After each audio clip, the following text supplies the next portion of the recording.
We are live, peeps. We are live. Day 2, Pakistan versus Zimbabwe. Zimbabwe versus Pakistan, however you want to say it. So, managed to get on the live stream. So, if anyone is tuning in, thank you very much for joining. 2-3 for 4 are Pakistan at the moment. And to be honest with you, am I impressed? Partly. We've had some good starts, some good knocks from multiple batsmen. I guess the biggest shock is we got our best batsman and captain, Babar Azam, getting out for a golden duck, which is very, very unlike him. It's actually his first golden duck in Test cricket.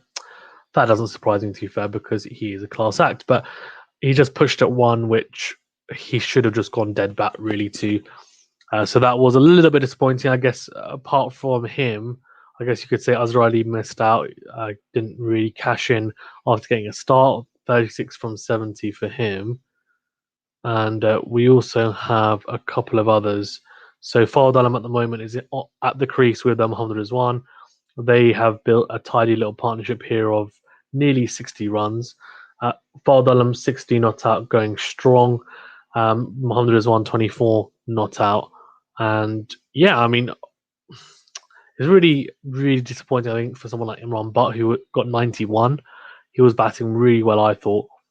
So I would have liked him to have got his 100 because he's still very new to Test cricket. That would have been a really good boost. But 91 is still a damn fine score. So I think he'll be pretty happy with that. And he looked very assured at the crease whilst he was in. We also had Abid Ali get 60 from 140 balls as well. So these two are going to be looking to push Pakistan towards a very big total. The lead is now 107 runs, sorry, even with 6 wickets remaining. Let me know as well, guys, what you think of the situation between the two teams in terms of how do we think this is going to go. I think is probably the biggest factor. How do we think? And surely Pakistan are going to win this. That's what you'd hope, right? That's what you'd hope. But in saying that, you never know. You never know. So I don't know. It's crazy to think.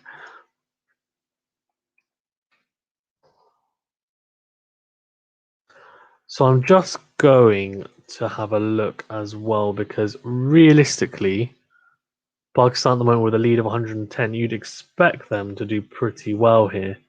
But in saying that, I'm not too sure, to be honest with you. Not too sure.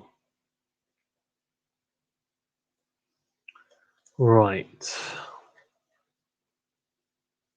There's been a lot going on as well, hasn't there? In not just for Pakistan, but for Zimbabwe as well. A couple of debutants. I think Ngarava got his first Test wicket, which is quite nice. Tirapano bowled really well, didn't he? 2 wickets and 2 balls, so that was impressive. And yeah, that was really, really good. So, in addition to that,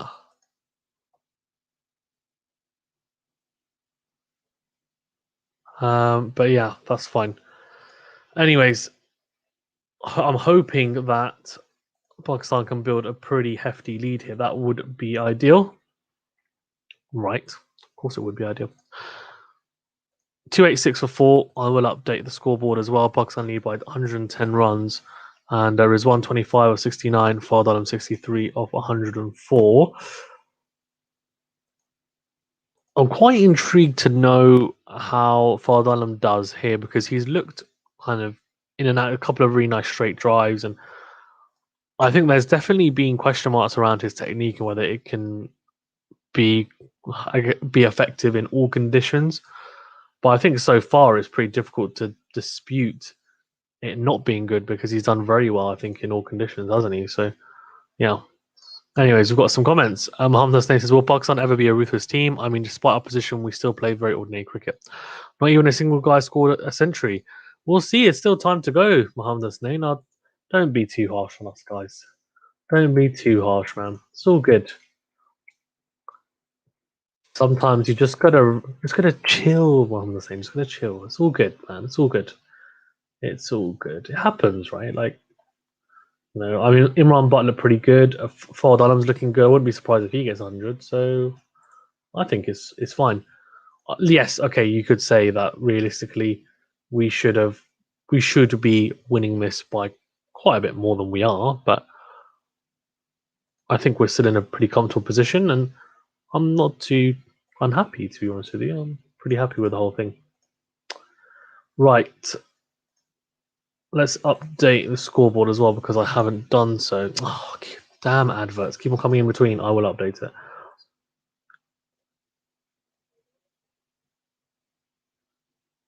I think it's been very good actually as well. I think the Pakistan have managed to build partnerships. I was surprised again about Bob Razan, but that just happens. Like you can't score runs every single time, and it's his first golden duck. Mohammed Hussein says, "Dude, David Warner scored a 3-3-5 against Pakistan. Our batsmen are just not hungry enough." I don't think so. Look, I mean, it's the first Test match. We'll see. We'll see. Like David Warner scoring 3-3-5 against us, I understand that, but that's. I mean, when has he done it again? As in, it's a once in a lifetime knock. I don't think he's going to do that again, and that's just that happens, right? Sometimes you just when you're on, you're on. When you're hot, you just are in form, and it's really easy. And that's one of those knocks that David Warner had. I'm just going to update it 287 for 4. Also, you remember they're at home as well. It's a big difference. Batting at home compared to batting away is not. It is a big difference. I know it's Zimbabwe, but still, it's different conditions. Honda saying says Bob Razam getting out on the first ball was such a bummer. Yeah, it was, but he says I really wanted to cry. I don't. It's fine. He'll probably get runs in the second innings, and he's never got out for a golden duck in his Test career until today. So it was going to happen at some point, and he actually timed it, but timed it straight to the man at short mid wicket. So it happens. It's all right.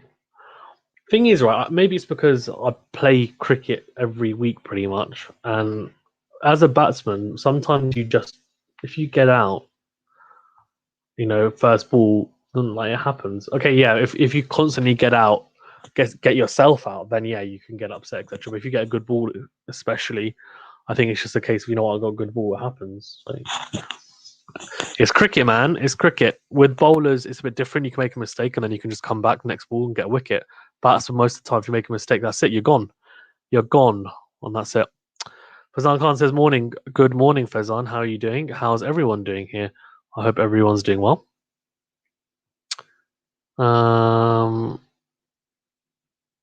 Yeah, Fard Dunham's doing well, isn't he? Though a couple of really nice drives I saw, and that was really impressive to me.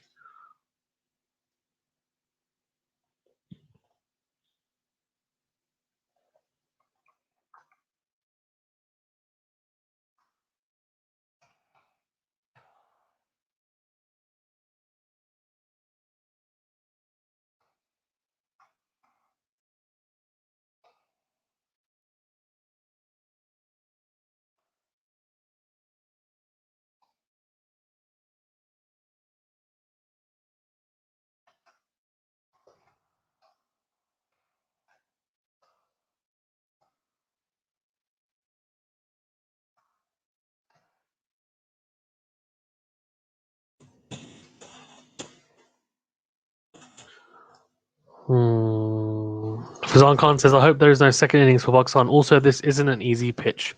People think, oh, it's Zimbabwe, you can score hundreds against them. Yeah, if it was a nice flat batting track, yeah, that's true. I don't think it's terrible. Um,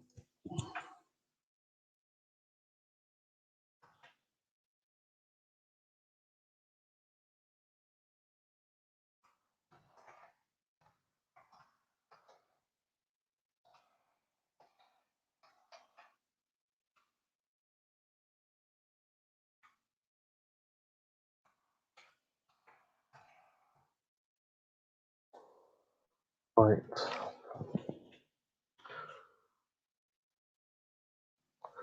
Mohammed Hasnain says, dude, my point is the last big innings from a Pakistani batsman was Azhar Ali's triple century.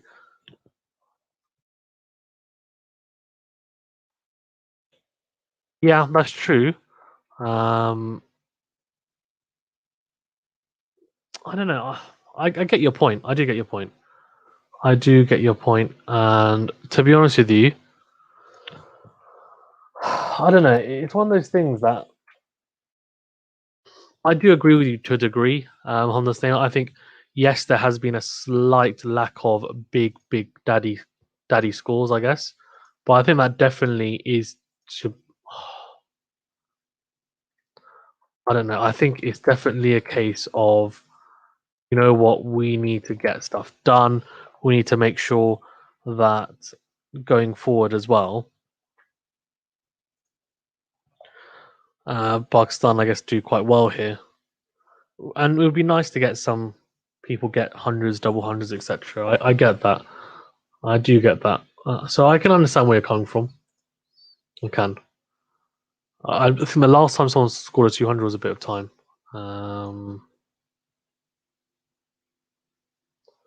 Mohammed Stain says the commentators have been saying it's a very good deck for Zan. Yeah, it seems like a decent deck, to be fair.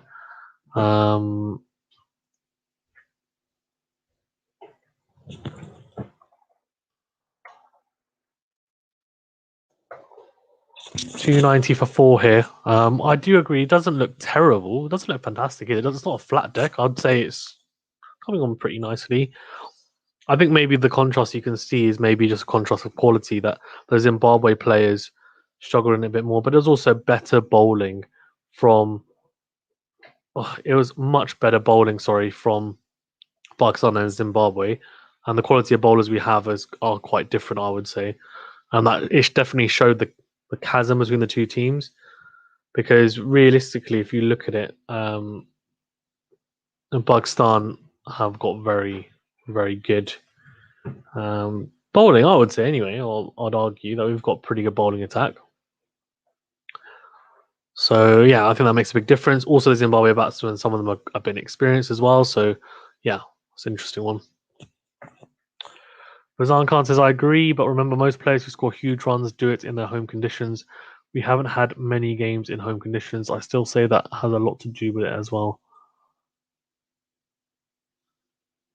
Yeah, yeah, it's true. That's what I was saying. Like most players that score huge runs score away. Sorry, score at home even. Scoring huge runs away is very rare. Very rare. And we haven't, yeah, that's true. We haven't had many games at home conditions. I still say that has a lot to do with it as well. Agreed. I mean, UAE isn't really our home. So I think to say that, we should be scoring big runs in the UAE is a bit, it's not great. I would say that now we're back in Pakistan, though, we should hopefully see some more huge scores from Pakistani batsmen. That's what you expect, right? Hopefully. Anyways, fingers crossed. Guys in the chat as well, thank you very much for joining. Please do remember to like the video and subscribe to the channel if you haven't already. I think both people and whoever else is in the channel, I think, has done already, so I really appreciate it.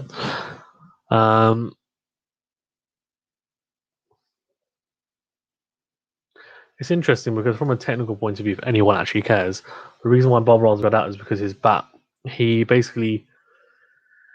went hard at the ball in front of him, right? And that's why he got out. So rather than playing it under his eyes, kind of, angled bat, so it patted the ball down, he kind of played out here. And that's why, and he was pushing at the ball, and they had someone in that position, so it happens. Saying says, I don't think we'll be playing any more cricket in the UAE in future. Yeah, well, inshallah, that won't be the case. It looks like we'll be playing in Pakistan now going forward. So if that's the case, then hopefully we see some more of those big scores, Mohammed Hasnain, that you have been wanting. I think the one thing that I would say, though, and I think has been a big positive, and is that in the past, I think we've relied on maybe one or two players to get runs. And the fact that Bob Razum has got out, yet we still have people getting runs throughout the batting lineup is a positive because now it means that we have a pretty strong batting lineup. No, as in we've got people that can score runs throughout, which is really, really good, right? So that happens. Fazan Khan says, by the way, with all the talks of moving the World T20 to UAE, do you think it will be better or worse for Pakistan players compared to it being in India? I think it might be a slight advantage, maybe because they don't have the Indian crowd on their backs, which they definitely would have if they were in India. But in saying that, I don't think it's a huge difference, to be honest with you, because I think India and Pakistan are pretty accustomed to playing in both. I guess in terms of the conditions, I guess you could say for the spinners it's slightly better, maybe potentially, but I don't know. It's a weird one. I would say it's not really positive or negative. I think it's about the same personally. Matt Jones says, "Hey Matt, thank you for joining. Please remember to like the video. Thank you." What happened to Barbara? Only just check the score.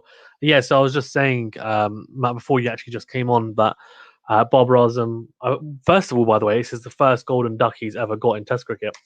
But it was just a case of he didn't play it late under his eyes. He just went to push at the ball, almost like he was still in T20 mode, and kind of played out here and pushed it straight to the man.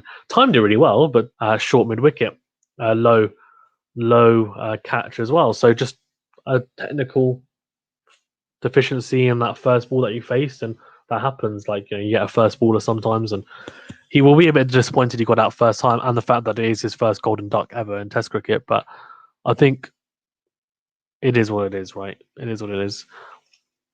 Fazan Khan says Matt Jones just a rare bad day in the office for Barber. Yeah, I agree. I think it is. Yeah, that's a rare bad day. Which happens, man. Happens. Charles says, "Hey, I'm." But in saying that, I'm really happy that the rest of the batsmen have stepped up, and that's what we've seen, I think, from Pakistan in Test matches. Anyway, I think the middle order, in terms of other formats, we've struggled, especially in the middle order. But in Test cricket, I think we've actually been pretty solid. Charles says, "Hey, it's good to tune into your live stream. Helps to forget what's going on outside." Yeah, thoughts with everyone in India. Hope it all gets better. And also, in Pakistan, I think it's still pretty bad. They're going through a third wave, but it's not. I think it pales in comparison to what's going on in India. So hopefully everything calms down there, because it's absolute carnage, and that's why I think they're talking, aren't they, about the UAE for the World T20, which would be a shame because obviously it was supposed to be in India. But I guess if it's going to be the safest way of doing it, then maybe. I think it was actually Adam Zampa said that they should have done the IPL in the UAE this year, and he liked how it was done earlier in the year when they did the IPL there. He said he felt a lot safer, but I don't know. I'm not a player. Matt Jones says, "Sure, it wasn't because he put his name in a video of you batting." You know what? It could be. Who knows, man? Who knows? What's happened is he's in a Fazan Bob Razam, and unfortunately, the level of skill isn't good enough at test standard. Probably that's exactly what's happened. Wouldn't be surprised. Fazan Khan says, also, you can imagine a World T20 India versus Pakistan final in Sharjah. I'm 35 and grew up in the UAE and have so many fond memories of Pakistan versus India in Sharjah going with my dad. That's cool. That's nice. Yeah, I think. Yeah, it's all good, man. Like, that would be really cool. It would be really cool, wouldn't it? I think because it's a neutral venue as well, but you would have so many fans from both sides. Like, it would be fantastic. I guess it would be like having it here in the UK. When I went to see the Champions Trophy final, we had that, which was fantastic. But yeah, it'd be really cool. Arna Stain says, "I have come with the conclusion with Bob Razam. He is an overconfident batsman. Fantastic shot, by the way, from Fawad Alam off the back foot, punching that. The second new ball has been taken, by the way. Second new ball has been taken, and Fawad Alam is cashing in using the new lacquer on the ball and definitely cashing in on a slightly looser ball. Let's have a look. Yeah, off the back foot, punch that into the covers. Really good." He says, just to repeat, one of the things says, "I've come with the conclusion with Bob Razam. He's an overconfident batsman. His game is on such a level that he feels he doesn't need sighters. He either gets out early in his innings in test matches or whenever the day changes. It's frustrating." I don't think it's overconfidence. I think it's a overconfidence that implies that he's arrogant. And I don't think he's an arrogant batsman, actually. I think he constantly wants to learn. I think it's more a case of he might be confident in his abilities, but it's more, I think, a slight lapse at times. Like, for example, you would have in the past, and that happens with all the great batsmen, the Kohlis, the Roots. They will occasionally, for example, chase one outside off stump and they'll nick behind, right? Early in their innings, Ricky Ponting used to be famous for, look, if you're going to get him out, got to get him out early. If you don't, then he probably will cash in. So that was one of the big things about Ricky Ponting. People used to say, look, he's pretty tetchy early on, which most batsmen are.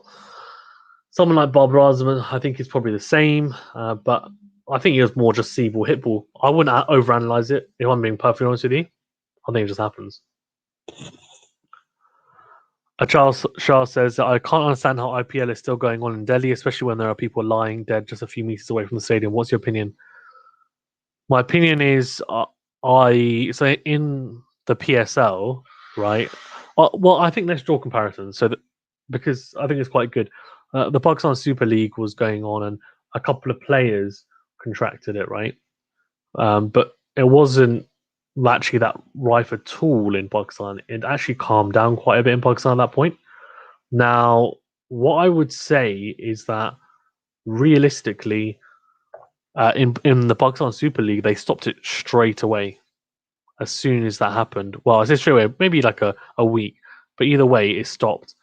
Now, I think if it was the same in Pakistan, I think they would stop it if it was a PSL. I think maybe because the IPL is so huge in terms of like corporate and commercial standing that they're really just like, you know what, it's a distraction from cricket, and we should, like it's giving people joy, which I mean, I'm sure it is giving some people joy that are at home and I guess worrying about things. Maybe it's a distraction. So I guess it depends on what your opinion is on it. I don't think there's a wrong or right answer. I think if it was me personally, though, I would stop it, or I would say, look, let's move to the UAE. Like, take a week off, like get everyone to isolate, move it back 2 weeks, maybe consolidate, like maybe kind of what's the word? Make it shorter, the tournament, and just take it to the UAE. Get everyone to isolate. It's only a couple of hours away. But the issue is you can't even get out of India now, can you? I don't know. But either way, it is really messy, and that's why a lot of the players have gone home. Well, not a lot, but a few of the overseas players. I think even who was it? Even Ravi Ashwin, didn't he? He stopped playing. He said like because of the COVID situation. So like respect him, because I'm not the biggest fan of him, if I'll be honest with you. But I was really impressed with him saying that and just saying, look, family's more important, and I should be at home. And I was like, look, fair enough. Like I re-rate that. So I think it just depends what you want. Oh, good bowling from Musrabani. Just rears up on Fard Alam. The 300 is up as well for Pakistan. 306 for 4. Fard Alam 74 not out. And Rizwan 33 not out. Muhammad Hussain says it is frustrating. Oh, that was from before. Fazan Khan says, by the way, Rizwan is playing and improving. Do you think he can ever be a test opener? Or will that be putting too much pressure on him and Pakistan need him in the middle order for tests? I think we need him in the middle order.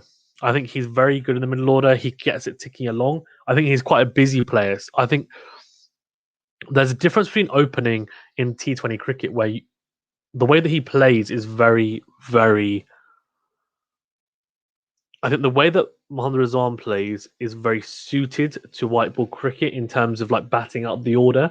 I think maybe in ODIs he hasn't quite found his feet yet, but in T20s it is because he's busy, right? He'll manipulate the field, and we've realised he can hit.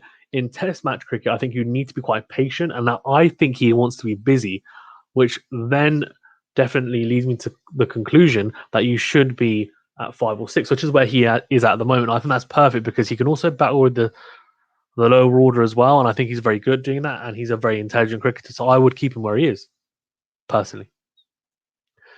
Charles says Barbara needs to learn from Rohit Sharma. They are absolutely similar with the kind of talent they have. They have got to be mentally strong to give themselves some time before playing lavishly. I'd actually compare him more to Virat Kohli. I think he needs to learn. And to be honest with you, he actually said that his ODI form, and I think in general, like his form has been very good recently, by the way. So I think us talking about it is kind of, I'm going to be really honest with you guys, it's pretty ridiculous because Babar Azam has just got out for his first ever golden duck in Test cricket, and before this, like he's now the number 1 in ODIs, number 2 in T20s. I think he's improving constantly. There are people raving about him, but if we do want to discuss it, that's fine. But what I would say is that he actually said he should. He said he talked to Virat Kohli, and Virat Kohli said to him, "Look, in the nets, you have to take it seriously. Like you can't just mess about in the nets because that will translate into the way you play on match days, right?" Which, to be honest with you, is actually something which my uncles have always told me when I grew up playing. They're like, you have to take it seriously. Maybe you do phases, so like phases of the game in the nets, but you never mess about in the net. It's like, okay, as in if you mess about, for example, with like a friend now and then, fine, but not like regularly doing it, messing about with shots, like when you're doing a proper net and you're supposed to be practicing. So I think that's what he said, and he said it really helped. And it sounds so simple, but sometimes players forget. Natural Gamer says hello. He says, I agree with the child. IPL in India is crazy. Yeah, I think it is crazy. Drinks break, by the way. Natural Gamer says, give me a sec, gonna watch your vids in the nets. Cool. Oh yeah, by the way, if anyone that hasn't seen it, if anyone is interested, there's a video. It's only 3 minutes long, and we're at a drinks break. So if you do want to watch it, it's just a fun video really, of me batting in the nets. It's 3 minutes, and it's it's all right. My first net back, and it's filmed a few weeks back because I played matches since, but I've only got round to editing it now, so I'll put it in the chat as well, the link, if anyone is interested. And also, obviously, it's on the channel as well. Okie doke. So, Homeless Thing says, look, I say this for a reason. If you compare Barbara with Marnus Labuschagne, although he is very good but not as good as Barbara, but still has a better record in tests, it's because he bats in his limits with a better concentration. Hence he's able to score all those big runs, and Barbara is not. Yeah, so that, and I agree with you. That's what I said to you. I think it's about concentration. I don't think it's necessarily to do with him being arrogant or overconfident or doesn't have the technical ability. I think we all know he's got technical ability. I think exactly what you said, and you hit the nail on the head. It's a lapse in concentration at times. Now, batting, and I've talked to, and I've said this to you guys like multiple times, and I'll reiterate it because I think it's so important. Everyone that I've talked to, professional players, international, county, under 19s, they all say to me, cricket is I've got a range of 75 to 95% mental. Now, you can have all the ability in the world and it can take you so far, but if you want to be the elite player, if you want to score runs regularly and really score, like look at Steve Smith, he literally lives and breathes cricket. There's jokes about him being in his room, and it's true. He goes back to his room and he'll just shadow bat for hours. Just shadow bat for hours, practicing different things. He's obsessed with it. Virat Kohli as well, constantly working hard in his game. Definitely, Barbara Azam is definitely becoming like that as well. I think for sure. So that's really, really good. But yeah, let's see. Guys in the chat as well, thank you very much for joining. Please do remember to like this video and subscribe to the channel if you haven't already. I really do appreciate it. And thank you everyone for tuning in and also leaving your comments, your legends. Keep them coming as well whilst we're at the drinks break. I will update the score as well because we are at the drinks break. So it's, for anyone that doesn't know, 309 for 4. Pakistan are in a pretty good spot here. Some very good partnerships formed. Yes, no one has gone on to get that big 100, as Mohammed Hussain has rightfully pointed out. But we have had, 3 50s and a couple of 30s with one not out as well there. So Pakistan still got 6 wickets in hand and leading by 133 runs. So we're in a pretty decent spot. Charles says, Fazanka, I don't think it's about the biosecure bubble. It's more about the moral side of it. Would UK play any televised sport during the World War? At some level, I feel it's immoral. Yeah, I mean, I look, I think it's to do with the fact that it's so close to home, right? It's literally, as you said, Charles, it's happening around the stadium.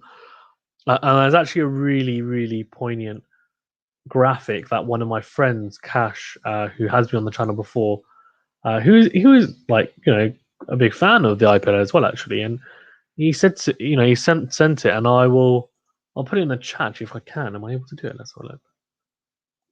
Can I do it? If I download it maybe and chuck it in? Might be able to do it. Or can I share my screen? Hold on. Should I share my screen? No, that's fine. I'll just chuck it in the chat. Oh no, I'll have to. Okay, 1 second. Let's just do that for 1 second. Right, so I'm going to share my screen. 1 second. Share screen. Let's do this without getting copyrighted. 1 second. There we go. So he basically said, you can't see it very well, can you? So he says, look, so apparently this is the Hindu Grammatation Ghat. And then he says apparently this is where the Arun Jaitley Stadium is. Then you've got the LNJP Hospital and the Muslim graveyard just here. So he's basically saying that surrounding the stadium is basically all this devastation going on, which is carnage, right? I mean, is that not carnage or is it just me? So, yeah, I mean, it's crazy, man. Absolutely crazy. I don't know. I mean, it's just I can understand that it's a pretty complicated situation, but then at the same time, I don't know, man. I don't know.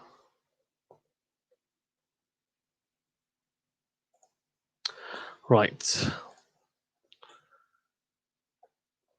Magical Gamer has commented on my what's he put here? You guys are very cheeky with the comments as well, aren't you? Let's have a look.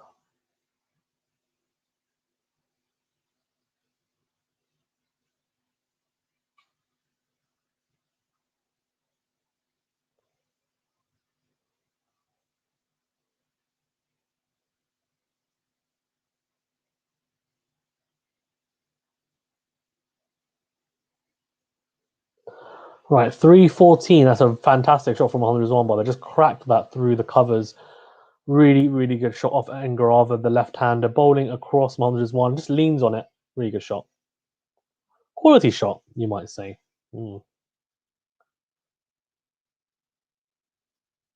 Right, okay. Charles says, yeah, share it. Yeah, I did. Hope you guys saw it. Fazan Khan says that Charles Shah agreed with that side of it as well.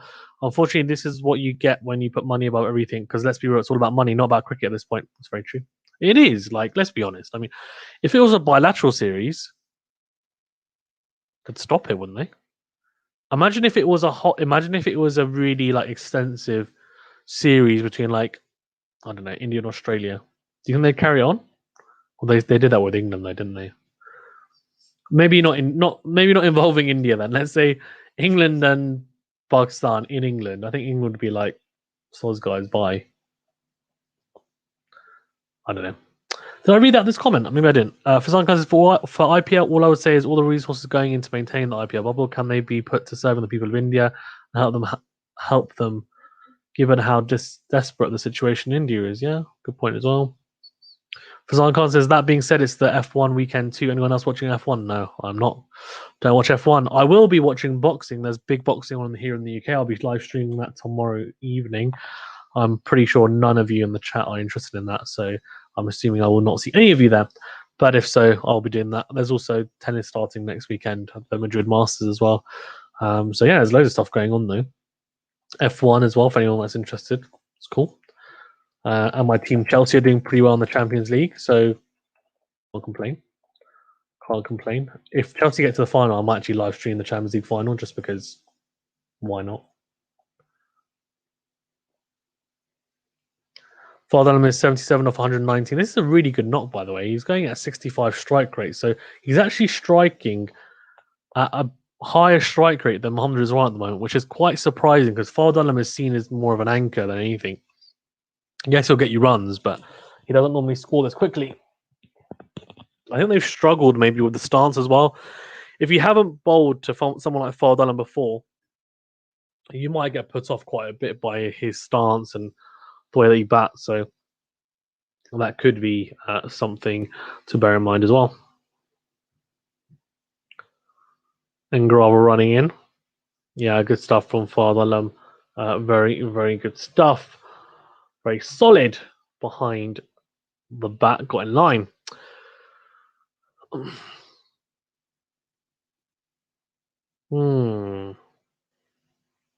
Got some interesting ideas as well for videos coming up soon. So some, of course, will be like how we do the net battles, etc., backyard cricket. I'll carry on doing those. It won't be like super regular, probably. They might be every couple of weeks, maybe even every month, depending on how it's received. I don't know how you guys feel about them. Obviously, it's the first time doing something like that, so I thought it'd be quite cool to do, but it just depends on the reception really that I get from the videos. Because if it's not great reception, then I just won't bother doing it again. But it's been pretty good, to be fair. People calling me Paul Sterling. Someone called me Arvid, someone else called me Bit Inzamam. Also being called. Let's have a look. Who else? Yeah, Darvish Khan is on the bench. It's got an average of 24, strike rate of 46, 598 wickets from 137 matches. So very experienced. I'd like him to get a match, to be honest with you. But I think he'd do quite well on these tracks. MS Dhoni apparently as well.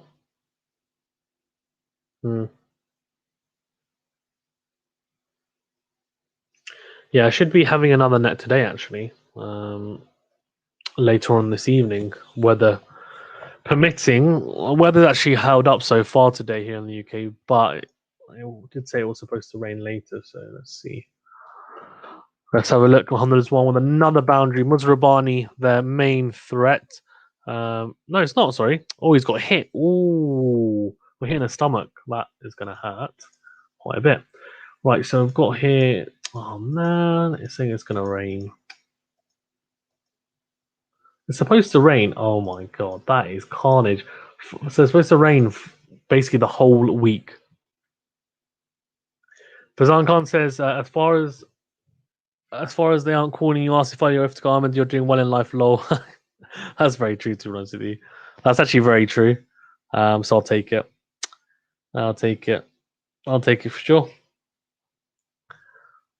Yeah, so here in the UK, it's supposed to rain basically from this evening all the way through until next Friday. Carnage. It's our last preseason game, last preseason league game tomorrow. But I've made myself unavailable. I played the last 2 weeks. I thought I'd have one break because I'm fasting as well, and then just kind of gear myself. I'll have a net session today, and then get ready for the start of the league next week, which according to this it might rain. Or if it's rained the whole week, then it will be very unlikely it'll be on. But let's see. Hopefully it is, because I love it. What I don't love is the on and off the pitch. Oh, it's raining. Oh, now it's not raining. Let's go back on. Oh, no, it's started raining again. Come back off. Do you know what I mean? It's just the worst. Absolutely the worst. That's the one thing about cricket that I genuinely hate, is the weather dependency. Like, so dependent on weather. It's actually unbelievable. Because the thing is, you don't even want to be batting when it's raining even a little bit, because the bat just gets ruined. It could literally just get ruined. You start slipping everywhere. The bowlers don't want to bowl as well. Like, slippery. The outfield's slippery. Because even when it's like you put the covers on, the outfield's then really slippery. The ball gets wet. Then you use a towel, and then it's just carnage. It's just crazy. I've had matches literally where I've gone there. We've played maybe. Actually, I've gone to matches where we've rocked up. We haven't we haven't bowled a single ball. The weather's okay. Then it starts raining before we're about to start. Then it stops. Then we go back out. Oh, it might be okay. Let's wait half an hour. Then it starts raining again. Then we wait again. And literally the whole day is just that. And we never played. It was just ridiculous. Like, it's happened to me a couple of times. It's absolutely crazy. And you just waste your whole Saturday doing it. It's like, what? Doing nothing. Literally doing nothing. Waiting for the weather to stop. Is it going to stop? Is it? And it's like, when do you call it quits? When are you just like, you know what? This, like, enough is enough. Like, we're just going to go home. It doesn't matter. If the weather gets better, who cares? But, like, we have to call it. But people are so keen, like the captains, especially when you play league cricket, they want to get something in because, especially if the captains are super confident, which normally they are, that they're going to win. You don't want to split the points, and then the game might not get rearranged as well. It's just like, it's just carnage, absolute carnage. What I say is put a dome on top of all stadium or pitches, eh? We don't have enough money for that though.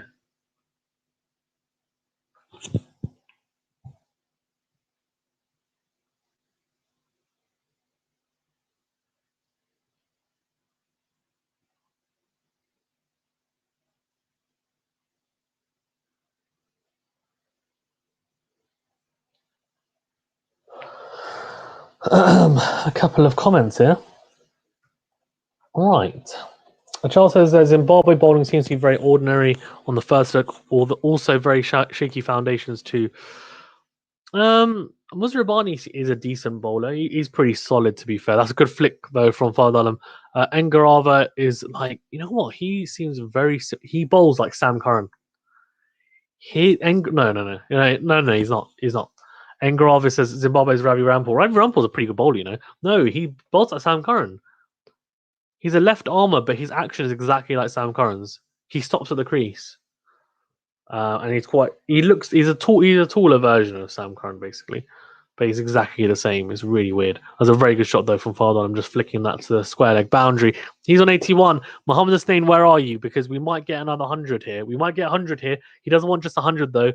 I think he wants a daddy. He wants a big one. So let's see if Fardon can deliver. I'll probably give him the commentator's curse, haven't I? That's a fuller ball this time again, driven. This time, oh, that's a beauty. It's wide of mid on. I don't think the field is going to get to that. That's a quick outfield. That's a beautiful shot from Fardalam. Absolute beauty of a shot. He's now on 85 and he's racing towards potentially those 3 digits, which everyone wants, that big ton and big century.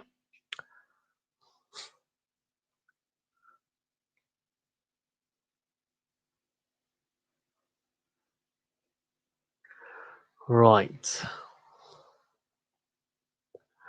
3-2-3 for 4 are Pakistan. In a pretty comfy position, I would say.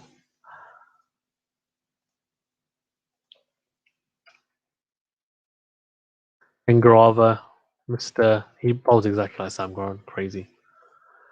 On the same says Iftari. Oh, it's your Iftari. Go and enjoy. Go and enjoy, buddy. Go and enjoy. Don't worry about this. Go and enjoy your Iftari. We have a long way to go here in the UK. We have another 5.5 hours.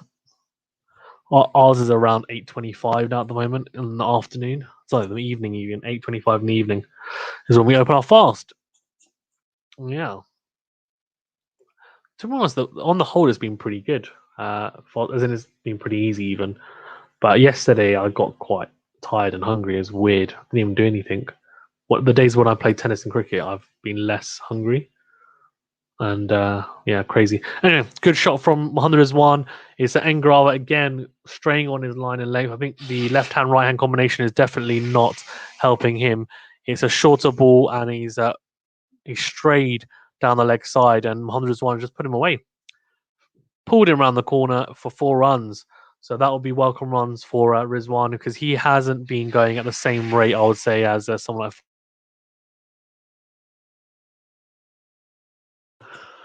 3-2-8 for 4. And Pakistan in as I said, a pretty good spot here. A pretty good spot. Engro running in, that's full, and that's driven by Mohammad Rizwan straight to the man at deep point.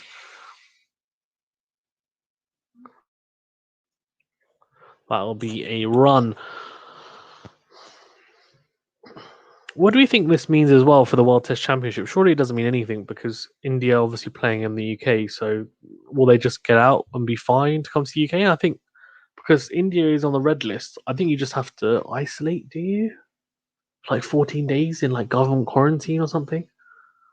I don't know, man. It's crazy. But I'm just thinking, although that's in June, isn't it? So that's still a couple of, well, it's about a month or so now. They'll probably travel in a month's time, I'd assume. Just after. Oh, no, it's mid-June though, isn't it? Yeah.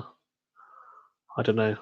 England have also got the New Zealand series. There's players from New Zealand who might make potentially the finals of the IPL, etc. So then they'll miss. Well, they'll have to miss the Test series because of the I guess extended quarantine period here in the UK. So I guess that's what your priorities are, I guess. But look, I mean, I can't blame players for going out getting money. I guess it's just a shame that's the way that the world is. But look, it is what it is, man. 329 for 4. It's not like these guys are earning money like footballers. So, yeah. Charles says, I wish to see Forward score a lot more tons. He's a great cricketing story, inspiring individual. Yeah, he's an enigmatic player, I would say. He's very unique, not just in his style of play, but also the way that he conducts himself. He's a very humble guy, from what I've seen. And also he has got a very interesting backstory in terms of his, I guess, ascendancy into the Pakistan cricket team, because he's struggling, especially when we had Misbah Yunus Khan in the team. A lot of people didn't rate him, didn't think his batting technique was good enough. But I think when you actually watch him bat, if you have a look, as the bowler comes to the crease, he's in a pretty conventional position, and as long as his head is still and he's balanced, it's not an issue. So I think he is definitely one that Pakistan has finally recognized as someone that can get us runs and get us big runs. He's been the leading run scorer in Pakistan's domestic leagues for a very long time. Looking at Mohammad Rizwan's average in Test cricket, so 2016 only played 2 Test matches, average of 13. In 2019, 6 at an average of 40. 2020, average of 43, playing 7 matches. In 2021, he's already played 6, an average of 70. So he just seems to be improving every year, does Mohammad Rizwan. He's still very new to Test cricket, I would say. I don't think he is experienced at all, really. I think he's actually very inexperienced, but he does have time on his side, and he can only get better, you'd hope, which would be fantastic, because at the moment he's in a rich vein of form, especially in the Test matches, I would say. And also not just Test matches, but T20s. ODIs is the one format where I think he's struggling a little bit to find his feet, but he will, because he's definitely a smart enough cricketer and has very good cricketing IQ. But I would be very surprised if that doesn't also come along nicely as well. I think the thing is, in T20s and Test matches, he knows his role quite well. I think in ODIs, he doesn't quite know what his role is yet. And it's difficult, I guess, because in Test matches, the role that he plays lower in the order is quite different to what he would probably in ODIs. And then in T20s, he opens the batting, so his position is different. So you might think, oh, should he open the batting in ODIs? But I think realistically, with Pakvzim and Imam al-Haq, you probably got the right combination there. And if he can just be someone who can come in later on, I don't think he's necessarily a finisher, someone who's going to go huge at the ball, but he's someone who'll keep it ticking along and can go at 100 plus strike rates. And then I guess you have him in there at 5, right? Because then you got 6 and 7s are the guys who come in and whack it. So yeah, it's an interesting one though. 329 for 4.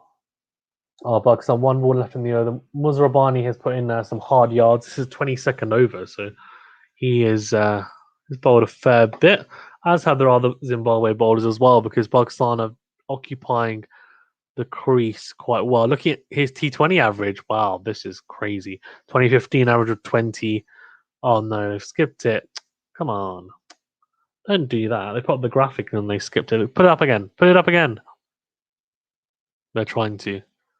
They're trying to do it. You can see, to adverts. Come on. They probably have put it on the broadcast, but the people who are projecting the broadcast have put it to adverts. The worst. How could you do this to me? Why? Right, anyways.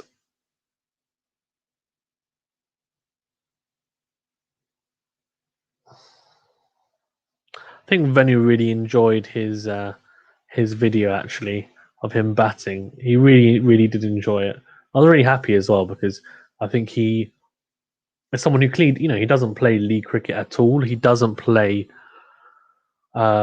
He's never played league cricket. He's played a couple of like Sunday friendly games, Venu, but he's never really gone big on cricket. He's just, I'll tell you what, he's a nifty little leg spin bowler though. He's not bad. He's not bad with his height as well. I think if he worked on it, he's not a big turner of the ball, but get him to turn the ball more and get through his action. Don't see why not. He could be decent in some Sunday league cricket. Charles says, if someone who made his debut in 2007 to be making a comeback in 2021 is magnificent. how many of us would go through the same trial by fire and have the perseverance to keep going and being hopeful? Yeah, very true. I mean, he just put his head down, didn't he? And just it's funny because I guess you can a good comparison is Sami Aslam, who uh, had a run in the Pakistan team, and then I guess his form maybe doing slightly, but then it wasn't terrible, and they just dropped him, and they've never really looked back at him, and then he's done well in the Qadi Trophy, which is the 4-day format in Pakistan, and hadn't picked him. Now, Fard Alam, I guess one thing I would say is it's not right for someone to just take it. I would say personally, but what makes it amazing is the fact that he is so level-headed that he did just say, you know what, okay, it is what it is. Like he was literally scoring the most runs in the Guardians Trophy year upon year upon year upon year. There was like a massive chunk of years where he was doing it, scoring like huge runs. But he just put his head down and said, "Look, I'm just going to keep on scoring runs, and if I get picked, I get picked, and that's all I can do." So that's exactly what he did. And look, the rewards come, and I think it's because Pakistan have realised we need someone in there to solidify the middle order, and he's definitely done that. One thing I would actually say, and again, it's interesting, but he's actually he's a not a bad white ball player as well domestically, and I would have him in the ODI squad. We are struggling to have a good middle order, so why not have him? If you're not going to pay Haris Sahel, then put him in there. That's what I would say. Put him in there at 5. I don't see why not. And he can bowl a little bit as well if you need a bit of left arm spin. But yeah, that's not a bad shout. And again, I know different formats, etc. But his white ball form is pretty good. And actually, he came into the Pakistan side in 2007 as an all-rounder in the white ball sides, T20s and ODIs. And then he also had a couple of test matches as well. So yeah. Charles says Muhammad Rizwan's average. Thank you, Charles. This is in T20s. So in 2016, I think that was 20.4. 2017, 4. 2018, 14. 2019, 44. And that's when it gets impressive. And then 2020, 106. So that's pretty good. Yeah, he's a good player, man, Muhammad Rizwan. He's a very good player. A couple of not outs as well in that Zimbabwe series recently, and some big. So I think he averaged like 186. So he'll be happy about that. That's for sure. Doesn't really seem like someone who's fixated on his stats. He seems like someone who will just do what's right for the team. Muhammad's one. That's the vibe I get from him anyway. Because I think it's good to be numbers orientated and stats focused to a degree, but you got to be doing what's best for the team as well. Sometimes doing what's best for yourself is what's best for the team, but not always. All right, 331 for 4. Mohamed Rizwan is on 45. Fawad Alam is on 87. I'm really hoping Fawad Alam gets his 100, hopefully, before the end of play. A good pull shot from Fawad Alam into the leg side. And that should be 1. So he ekes closer to those 3 digits. Charles says he reminds me of Anmar Majumdar, the Sachin Tendulkar India never had. He is India's most successful domestic cricketer who never played for India. Yeah, so we have a similar guy who's a bowler, Tabish Khan, who I mentioned earlier. So he's got nearly 600 wickets in domestic cricket. He's a fast bowler, a seam bowler, like very, very controlled, very, very good bowler, but just never got a chance to play for Pakistan. And now he's actually been picked in the last couple of squads. He hasn't got a game yet, hasn't made his debut, but yeah, he's like the most successful bowler ever for Pakistan to never make his debut. So it sounds very similar. Yeah.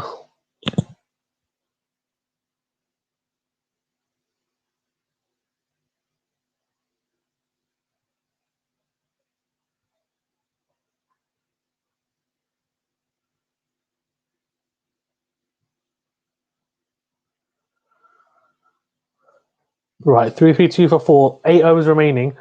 Can Fawad Alam get his 100? Come on, boy. You can do it. 3-3-2 for 4. He's on 88. He needs 12. 8 overs. Come on, he must be thinking to himself, I'm getting 100, man. Come on. Couple of loose deliveries, couple of boundaries, couple of singles, or 4 singles to be exact. That's well bowled though. Bit of in swing there. Well, away swing to the left-hander, but a bit of in swing to the right-hander from Azrabani. Quite interesting. Obviously, they've got the newish ball still. Still pretty new. It's well bowled though from Azrabani. Very well bowled. Fardon got into a very interesting position there, but it works for him. Thing is, it's funny because he looks very unorthodox and awkward at times, but if you watch, he's 99% of the time he's always very balanced. That's the most important thing as a batsman. As long as you're balanced and you hit the middle of the bat, everything else nowadays, like, is fine, but realistically, it pales in comparison to those two things. And also keeping your head still as well, to be fair. So keeping your head still, your balance, and also making sure you hit the middle of the bat. Everything else, like, give or take it. Of course, there's preferences. People like to look at different players, etc., the way they play. But apart from that, yeah. Mohammed Hussein says, "Look, I'm a huge believer in the fact that those who do well in domestic do well in international. If a guy hasn't had experience in domestic, how can you bring him into the team?" I agree with you in the sense that I am a huge believer that very good domestic performers should get picked to play international cricket. However, I don't necessarily agree that people that perform really well domestically will do well in international cricket, because a good example, two good examples actually, Asif Ali and Iftikhar Ahmed, they look really good in white ball cricket domestically, but they're rubbish in international cricket. And sometimes people fail to bridge the gap. But I understand the point they're trying to make, and that is a very good point. And that's what Pakistan have started to do more recently, is that with Pakistan now, we're actually picking people based on merit, on how they play domestically, which is how it should be. Like, that's exactly how it should be anyway. Selection. If they don't do well, you give them a run of games, 6-7 games, maybe 5-6 games even. In the international team, if they don't perform, then you just say, okay, fine, maybe it's too early for you. But then if they go back and they continue to perform domestically, like really outperform the international players, then you have to look at them again. But what I would say is there are some players. Mark Ramprakash is a good example, although I think he, that was a bit different because I reckon he didn't get backed maybe as he should have because of because maybe the politics at the time. But there's lots of players that have done very well domestically and then haven't internationally. But in saying that, like, you don't know. Oh, cleaned up. Muhammad Rizwan's, wow, his stumps are everywhere. What a ball from Muzarabani. And Muhammad Rizwan has gone for 45. That is an absolute beauty. What a delivery. Muzarabani roars in celebration, and Muhammad Rizwan has to walk off, and Pakistan are now 5 down. That is an absolute beauty. Let's have a look. Yeah, just swings in, takes out his off stump, and Muhammad Rizwan doesn't cover it. That is carnage there. Absolute carnage. Beautiful delivery, though. Patrick Gamer says, hello there. Hello. Understand, if you compare Fardolin with Asad Shafiq had an average of 30 odd in first class cricket. Yeah, but I think he got picked when he had an average of 30 odd, right? Which at the time was pretty decent because we didn't have loads of amazing batsmen, and he came in to replace Yunus Khan and Misbah, and also he was very young at the time when he got picked. So I can understand that. But then what you have to understand, though, Mohammed Hussain, is that he performed really well for Pakistan internationally. So, okay, this is where I think it needs to be. We need to talk about this because realistically, right, Asad Shafiq, if he then only averages 30, but then he gets picked, but then he takes his opportunity and he performs really well internationally, you can't drop him because international cricket is where you get picked. If someone's performing well internationally, but then they go out to play domestically and they don't perform well, it doesn't matter. You can't not pick them. They perform really well internationally. That is the main priority. If you perform well internationally, you keep your place. Then it's okay, right, hold on. You're not playing well internationally, but domestically, there's this guy who's performing really well. So I'm going to give you a few more games. And if you don't perform, then there's this guy breathing down your neck, and we're going to pick him. Now, that's how it should be. And I think that's pretty self-explanatory, to be fair. Fahim Ashraf comes in. He's got an average of 41. Damn. Only 9 matches of 450s, a couple of not outs, I'm assuming, in there. Best of 91. Metro Gamer says, I believe that there are some people who are not that good in first class. They are good in internationals. Yeah, there are. That's what I was saying to you. So I think international cricket is the biggest thing. But he was in the team. Magical Gamer says the Sri Lanka team has a lot of examples. Yeah, but that doesn't matter, right? That's what I'm saying to you, Magical Gamer. Also, you have to remember that if they then play international cricket, sometimes they don't play. They miss large portions of the domestic season because they're on international duty. So that happens, or they're playing franchise cricket, etc. nowadays. So that's what I mean when I say like domestic cricket is extremely important. That's how you initially get someone into the team. But what if they perform well internationally after getting into the team? You can't drop them because they've had a couple of bad domestic games. They've just averaged 40 for whatever Pakistan, right? If they average 20 in first class cricket that season, who cares? Because they average 40 for Pakistan. Then if they don't perform well for Pakistan in the next 4 or 5 matches, and then you can say, okay, hold on, well you're not performing well for us, and you're not performing well domestically. You got to get dropped. Muhammad Hussain says, but you look at Fardalam, he averaged 56 in Test cricket. Yeah, well, that was one. That was only a few matches in Muhammad Hussain. And yeah, I agree with you though. Like he shouldn't. There's no way that like he should have got dropped. It's crazy. It's because they thought that his technique was great. It's so political. Cricket for us 2.0 says, how many runs did Rizwan have? He had 45. Charles says, Anmal scored 11,000 runs, average of 48. 3300s, 8750s, and the furthest he went was being drafted into the side as a standing player. It's sad that deserving players never get the opportunity. So the thing is, right, and I'm going to be very honest with you, like, there is an element of nepotism as well to selection that has been in the past. Like that's just the crux of it. There's also, do you fit our team? So here in the UK, there's this whole issue around players only getting picked or getting favoritism because they've come through private school routes, and not many players have been picked who have been at grammar schools or non-paying schools. So your public schools, sorry, your state schools even.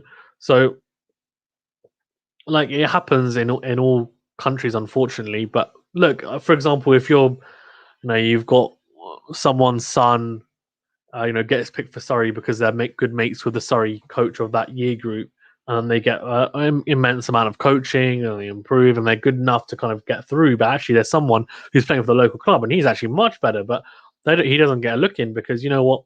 He doesn't really fit the profile. And actually, we don't know his parents. That happens, unfortunately, and that's just the reality of it. Mohammed Snain says, so why wasn't Fard picked in his place? I don't know. I'm assuming you mean Asad Shafiq. Well, he has been now, hasn't he? Charles says, cricket for us, Rizwan went for 45. Beauty from Muzrabani. It really was a beauty from Muzrabani. Now, only a few overs left, and Fardalam is on 89. Come on, mate. Get your 100. Come on. Why not? Although he's probably thinking, I've got to be a bit more. He's probably thinking, why did Rizwan get out? Because now I can't play as aggressively as I was before, because I have to be very more cautious, because if I get out, then Fahim Ashraf is a new batsman, and I also bring another new batsman to the crease, and we don't want that. So Fardalam will be looking to, I guess, put away any bad deliveries, but he won't be going after any kind of like just there that's going to cross him. He could probably drive that through the covers, but he's thinking, I'm not going to take the risk. That's fine. I can understand why, but he's going to have a change of mentality potentially here. Let's see. Quick Frost 2.0 says, thank you for Son and John. No problem. Right, 3-3-3. So 3-3 for 5 off 113 overs. But yeah. Natural Gamer has a sunglass face. On the saying says, look, everyone says Asad Shafiq did really well for Pakistan team, but I'm sure Fadalam would have done way better than Asad Shafiq. Yeah, but okay, I'm gonna be honest with you, Mohammed name. Asad Shafiq did well, so how can you drop him? It's not his fault, is it, that they didn't pick Fadalam? Like, it's just crazy. Like you can't say, oh, he should have got dropped, even though he's averaging 40 plus. Like, of course not. Like, sorry, you can't do that. And there's no guarantee that Fadalam would have done better than him. You have no idea. Like, as in, we have no guarantee. Fardalam is still pretty new to Test cricket. Yes, he's doing very well now, and I'm hoping he'll continue to do well. But who knows? He could suddenly go on a barren run. Asad Shafiq was really good for Pakistan for a number of years. You've got to remember that. Let's not have recency bias and maybe have short-term memories and forget how good Asad Shafiq was for us for a number of years. He was seen by some people to be one of the best number 6 Test batsmen ever. That's what people were talking about on Cricket Info. They were saying he is one of the best number 6s ever in Test cricket. That's what his stats reflect, and that's how good he was at the time for a number of years for Pakistan. Yes, his form has dropped. That's why he got dropped. It's simple. But there are other people around him who weren't doing as well, and they stayed in the team. So I think Asad Shafiq, oh no, that's going to be out. And it's Fahim Ashraf has gone to flick Tirapano there, and he's got a leading edge straight to the man at mid-on. And I tell you what, Pakistan are in a bit of a pickle here now because they've lost a couple of wickets. come the close of the day, and this is really bad. The reason why I say that is because Zimbabwe have got momentum here, and that's the worst thing possible because then going into tomorrow, they will have that momentum in their mind that, you know what, we can get these guys out. Now, I'm hoping Fardalam doesn't go, because if he does, then that is going to be a huge blow, because we need at least one set batsman at the crease. But Zimbabwe will be really happy with these last few overs. A bit of lapse in concentration, I'll say, from Pakistan. Maybe getting too complacent. Fahim Ashraf goes for a duck. Does average something like, I think I said he averaged something ridiculous, over 40 plus, but it's only 9 matches. His average is going to be down after that. Quick Frost 2.0 says, please everyone like the video. Yes, please everyone do like the video. And also, if you haven't already, please do subscribe to the channel. And if you haven't already, please hit the notification bell as well to get alerted to all the new videos. Although I think, and I could be mistaken, that YouTube only alerts people to 2 videos on my channel per day. I think that's what it is. So, which is a bit annoying because on a lot of days I actually post more than 2 videos. So I don't know. Magic Game says Shafiq was a good player. He had an average of over 40, if I remember correctly. Yeah, he did. He did. I think maybe not anymore, but he did at the time. He had a very good average. He had an average of like 46 at one point. Let's have a look. I think it was like 38 when he finished because last year pretty bad. Yeah, he has an average of 38. That's not bad. 1200s, 2750s. That's not. And by the way, he averages 41 in first class cricket and 41 in List A cricket as well. Quick Frost 2.0 says, come on, Hassan. Muhammad Hussain says, not even 40 Metro Gamer. Yeah, it's 38. But that's Metro Game. Muhammad Hussain, you're forgetting. 38 is still a pretty good, that's a very solid average in Test cricket. That's not a bad average. It's because we're in the era where you're thinking that Steve Smith, everyone's going to be Steve Smith, and everyone's going to be Virat Kohli. It's not. Muhammad Hussain says his average was a very ordinary one. No, it's not. Quick Frost 2.0 says, issue is Pakistan moved him up from number 6. That's exactly the point. He averaged 45, 46 before that point.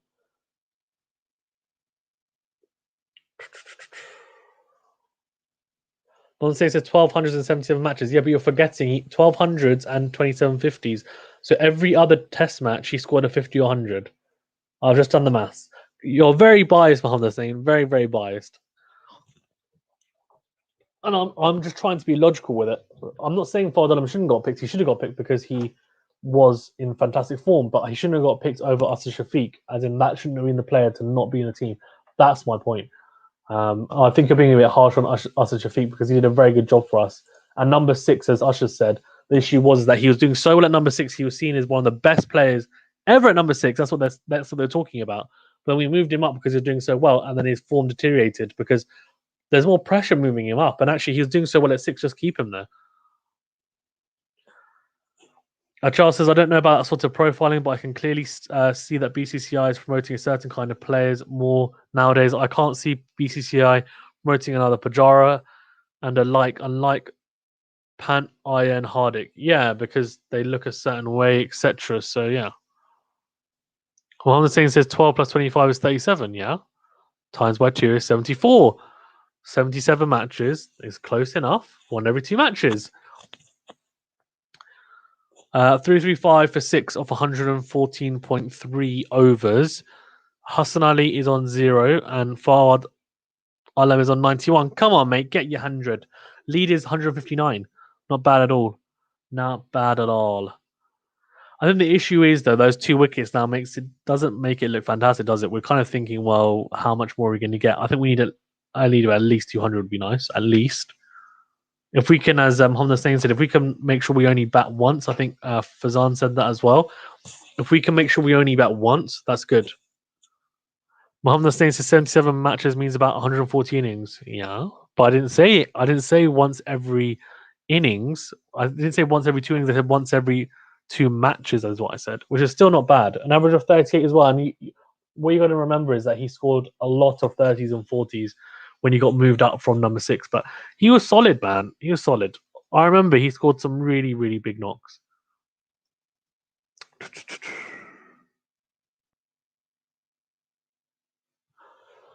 In fact, it's really easy to check. I'll check. 3-6 for 6. Oh, good level. Okay, right. So let's have a look. So in Test cricket, so you played 76 innings. So look at number 6. 900s, 15 50s, an average of 41, 42. Sorry, even average of 42. That's good. That's really good for number 6. Like, what more do you want? What more do you want?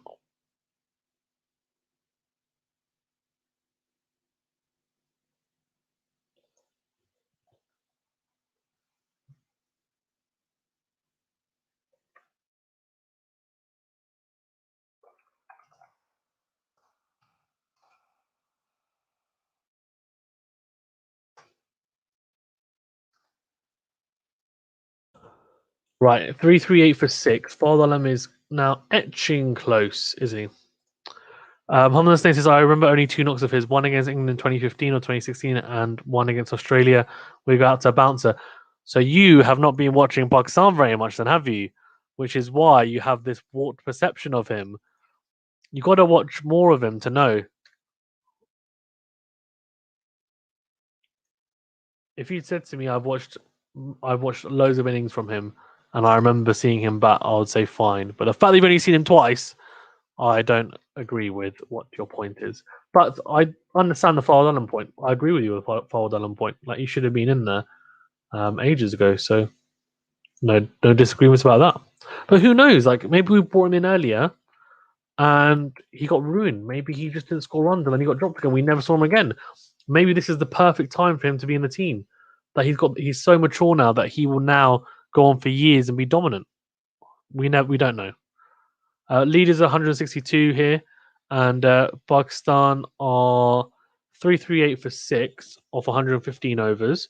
5 overs remaining today, by the way. Fardalam is 93 off 142, and Hassan Ali is 1 off 1. Honda says, I've been following cricket contently. I think constantly, you mean? From 2015. Constantly from 2015, 6 years. Okay. Well, that's fair enough then. Asad Shafiq played the majority of that. But you said you only remember 2 knocks of his, though. 2015, 2016. What about after? But he played before that as well, though. That's the thing. He's played since like 2000. He's probably played the last. I reckon he played since 2010, maybe. Asad Shafiq. In fact, let's have a look. I'm going to guess that his debut was something like 2008. But he had the majority of his time in 2011, I want to say. Let's have a look. Well, I think 2010, maybe. Yeah, there you go. Made his international debut in 2010. Immediately impressed with a half century in an ODI on the tour against England in 2010. Test call up followed later that year. Yeah, so 2010. Fair enough. I was saying, can you tell me some of his other knocks after 2015? Yeah, we can. Oh,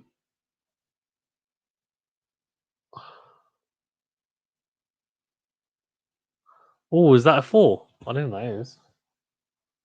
I don't think that is a 4.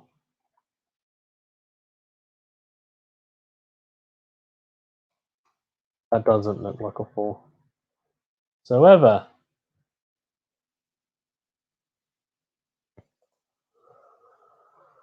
Right.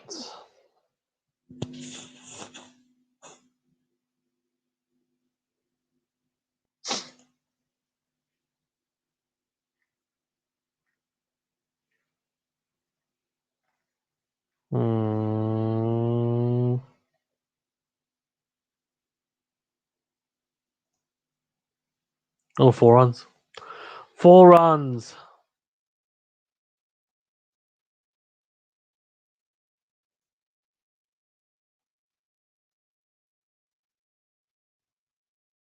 Three, 4, 3 for 6 of 115.2 overs.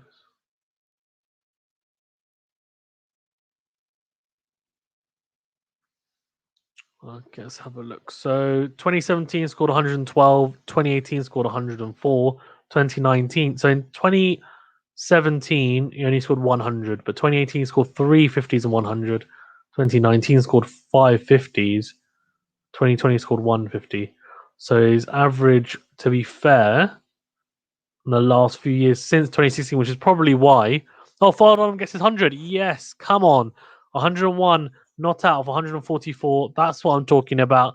Big boy stuff from Fardon, and let's hope he gets a big score tomorrow as well. Keep it going. 4th Test century as well for the man, and the iconic celebration as well. I love that. Absolutely love that.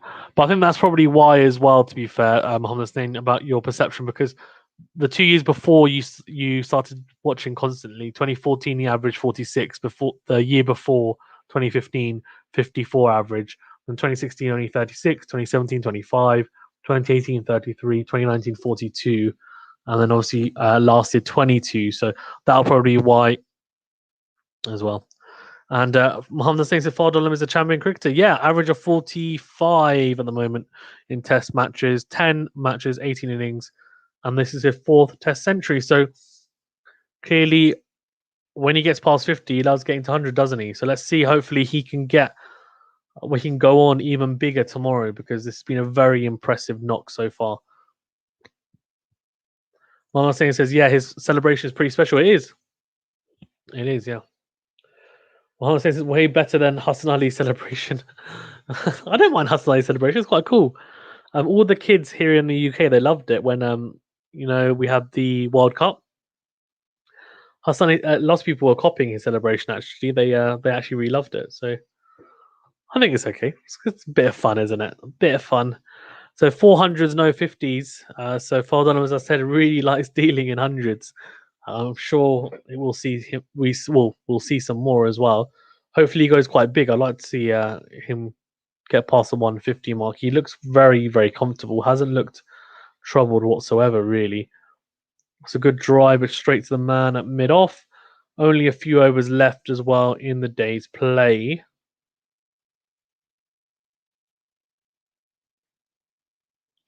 Lead of 171 runs. Let's see.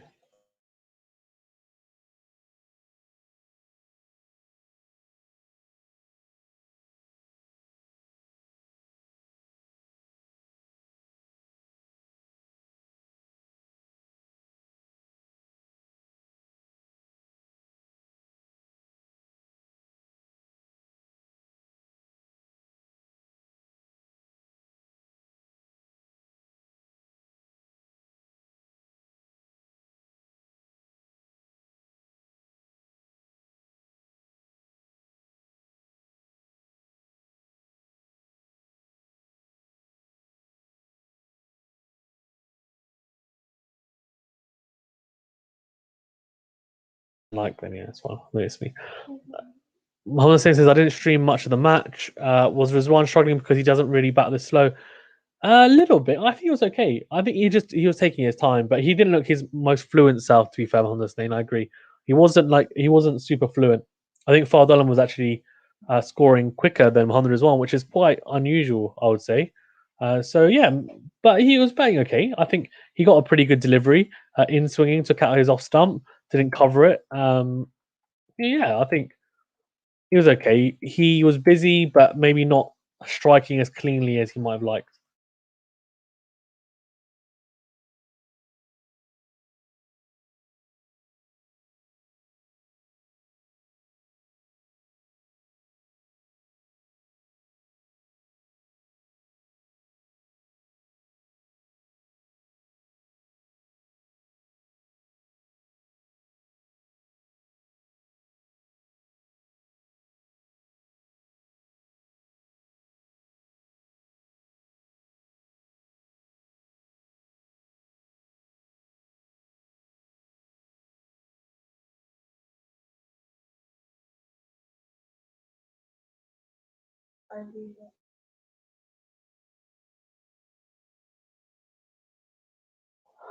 Marcin says you are muted. Yes, I am. Sorry, I wasn't. I was talking to someone else in the room.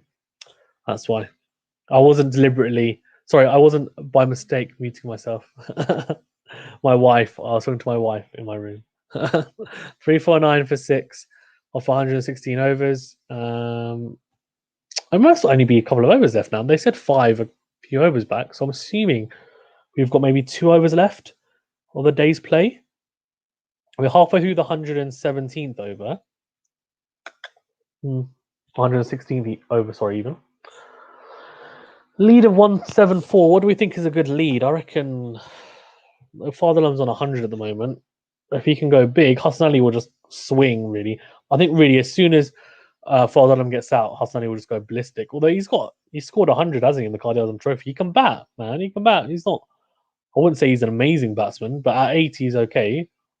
I would prefer it if he was at 9 and we had someone better at 8, but he's not a bad batsman to have, I don't think, whatsoever. Right. Thank you as well, guys, who have joined. I've really appreciated actually. I didn't think many people would join for the Pakistan Zimbabwe Test match, if I'm being honest with you, which would have been disappointing. But I think it's nice to have people coming on, discussing the match, discussing other cricket stuff. It's all good. It's nice to see and nice to interact with you guys as well. I appreciate you guys for tuning in. Mohammed says, I think Naman Ali is also a very decent bat. Yes, he is actually, to be fair. That's a good point. Naman Ali is a very decent bat. So you make a very good point. So I think our tail is actually a lot better with having Naman Ali and Hassan Ali in the team. And I think that's partly maybe why we've kept Naman Ali, especially because Yasir Shah probably isn't particularly as effective as maybe we would like outside of the UAE and Pakistan. So we've gone Naman Ali, but Naman Ali can bat. So that's a really good point.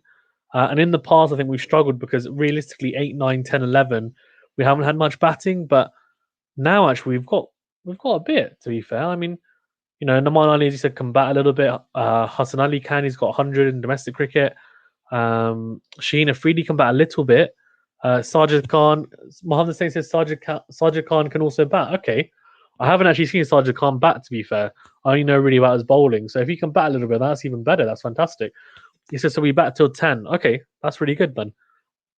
I think it's weird because you don't want to pick your bowlers just based on their batting ability, but I think it does help if you have two players obviously who are of similar bowling ability, then the batting definitely does help your decision because then you pick based on that, right? Because realistically in a test match, having a decent tail end can really help you. We've seen that with Australia in the past. They've got Stark and Cummins, and even Hazel can bat a little bit. Nathan Lyon and Hazel, I would say, are not fantastic, but they've still scored some runs at times. But Pat Cummins and Mitchell Stark can get you 50 plus, and they've done it on some occasions. So, yeah. Mohammed says if all of these guys can score 10 to 20 runs and Fawad's can score another 50, yeah, that's a good point. Hassan Ali can score more than 20, but I agree. I think on average, if they can score maybe 15 runs each, then you've got 4 players scoring 15 each. So that's 60 plus 50, 110. So yeah, I mean then 110 plus 354, you're looking at 460, so 470. So that's pretty good. That'd be very good. And then we've got a lead of around nearly 300. I think a lead of 250 plus is fantastic. And then really, I would like to just bowl them out for under that, which would be good. Hamza says we will be sitting pretty on 400. Yeah, agreed. 3 overs left in the day as well. I'm just going to update the scoreboard.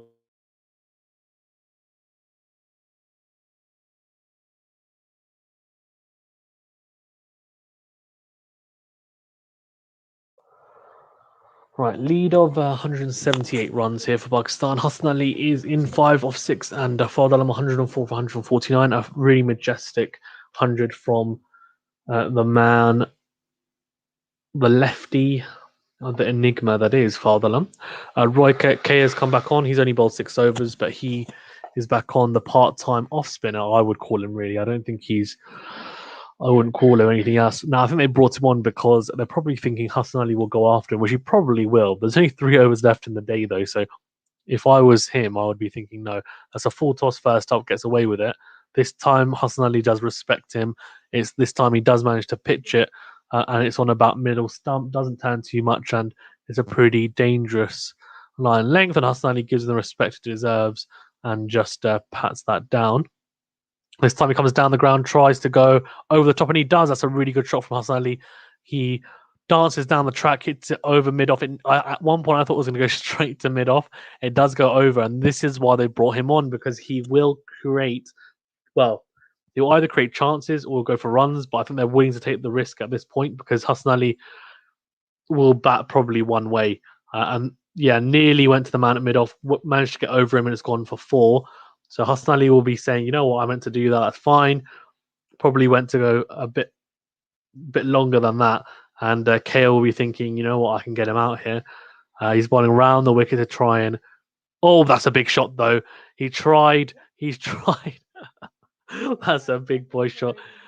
He tried to cramp Hassan Ali by bowling around the wicket, and Hassan Ali has just hit him over long on for 6. That is a huge shot from Hassan Ali. At first, I thought, oh no, he's going to get caught because they've got a man at kind of 3/4 long on, but it's gone way over him. That's a big shot. Let's have a look. Yeah, big shot from Hassan Ali. Very good shot, and that's gone into the makeshift stands. So he's 15 off 10, and he's not hanging about. So I wonder if Bob Razum's told him to come out and play aggressively, or whether that's just the way he plays. Because I think maybe it's just the way he plays, really. Because I have never seen him play any other way, to be honest.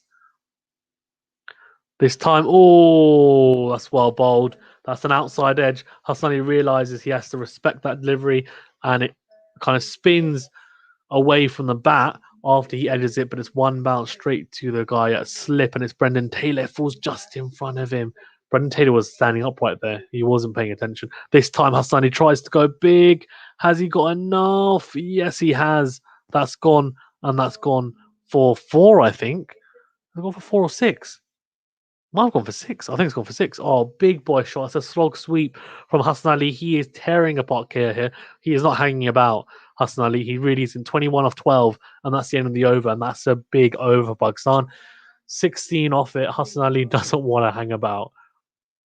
370 for 6, and some valuable runs, definitely. And Hassan Ali is definitely taking the attack there to Zimbabwe with some very good clean strikes, to be fair. Those 2 6s especially very clean. Bowling around the wicket. If you're going to bowl around the wicket to Hassan Ali, he wants to access that leg side. So they need to be really clever with it. Bowl maybe out wide, kind of bowl around the wicket, but then drift it across him as he tried to do the first couple of balls, but then didn't really stick to it and was a bit too, I think, inaccurate with his bowling. So that was disappointing. Fard Alam now on strike here, and I think we've got 1 over remaining, if I'm not mistaken, if not 2 maximum. Tresoro, the spinner on. So again, they're trying to look to do that. 1 second.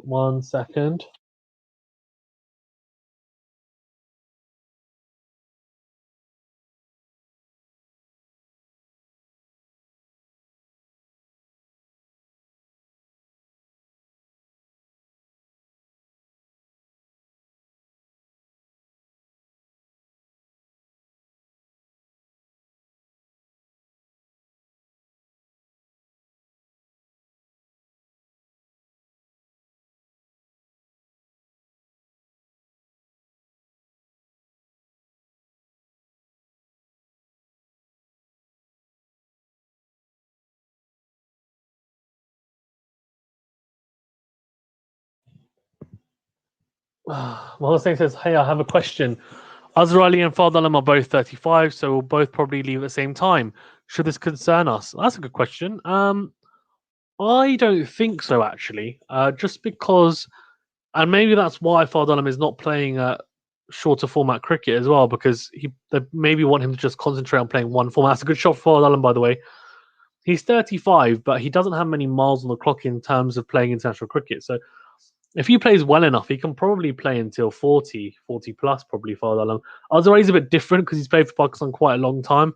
I'd be surprised if we see him play until 40, but he's very fit, Fard Alam, as well. A lot fitter than Azhar Ali, and I don't think he'd mind me saying that, but Azhar Ali is not as fit as someone like Fard Alam. He's extremely fit. Nowadays, you can bat until you're 40 plus if you're fit enough.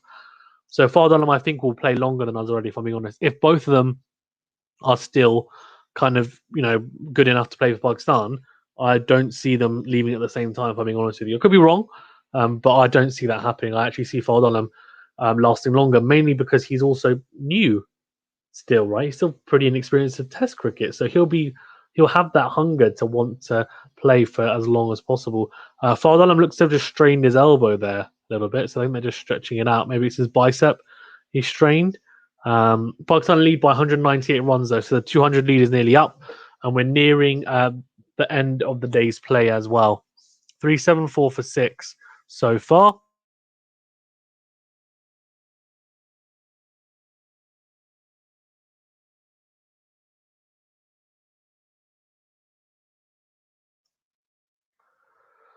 Just checking. I think it might be his wrist. I don't know. I don't know what it is, to be honest with you. Might be his wrist. I don't know. Anyways, we have a resume of play here. Oh, yeah, good stuff from Fardalam. Much better. Just punches that down the ground. And he's sorting out his hands. He's like, my hand is hurting. And I'm like, that's fine, but can you just keep on batting, please, and get 200? Right. I think we've got 1 over left now. So that's the end of the over from Chisora. I reckon we've got 1 over left. Let's see.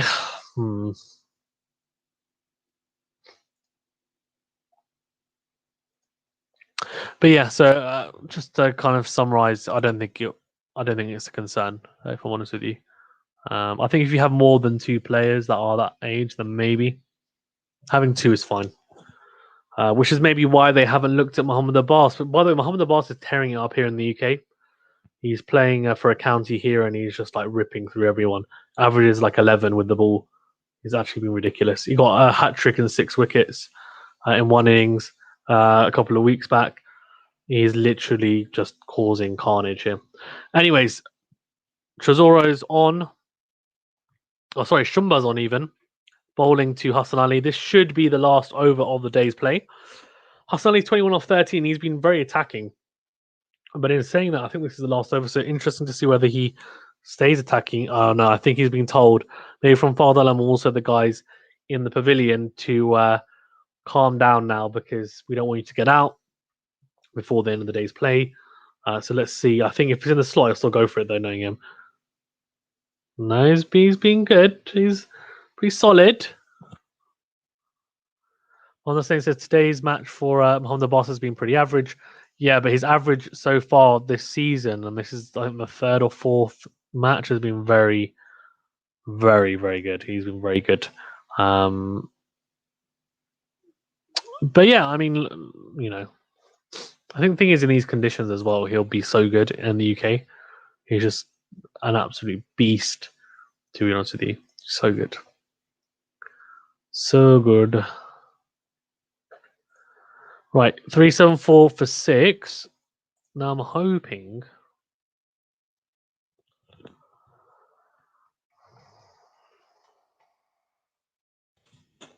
It's like 21 off 17, hey?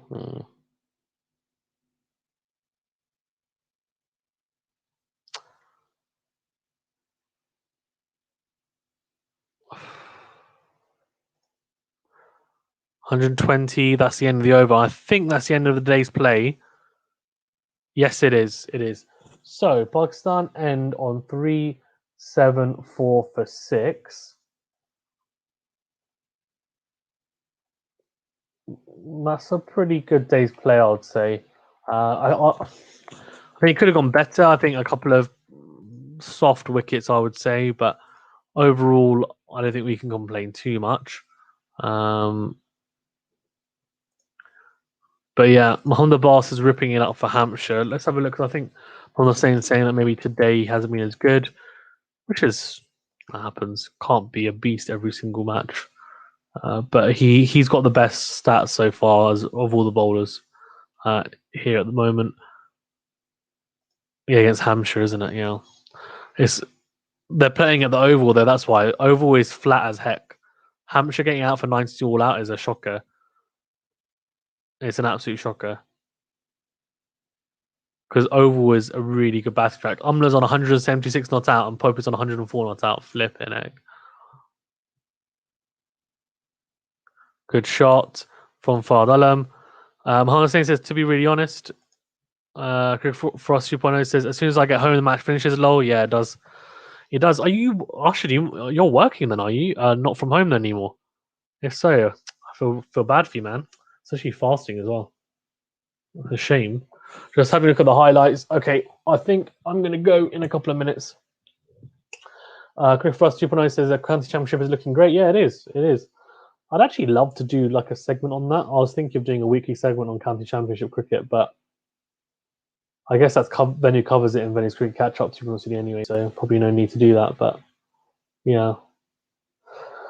Anyways, yeah, wicket was Rabani to Rizwan. Beauty, absolute beauty, absolute beauty. Being Marshall, that was a bit soft, a bit disappointing.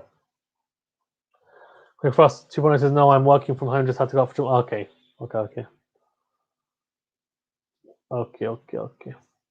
Cool, okay, I'm gonna go. Guys, thank you very much for tuning in. Please remember to like this video and subscribe to the channel if you haven't already. I really do appreciate it. And thank you to let's just shout everyone. Quick Frost 2.0, Mohammed Husnain, Achal, Fazan, Khan, Magical Gamer, Matt as well. Yeah, thank you everyone. And see you on the flip side. I will be releasing the day review, and yeah, very soon. So keep an eye out for it. Thank you very much, and I'll see you guys on the next stream. I'll probably try and do a stream, maybe not tomorrow, but it'll probably on Sunday. I will. On Sunday is almost a certainty. Saturday, I probably won't be able to do tomorrow. If I'm being honest with you, I think I'm out for most of the day. But let's see. Let's see. Cool. Thank you very much, guys. See you on the next.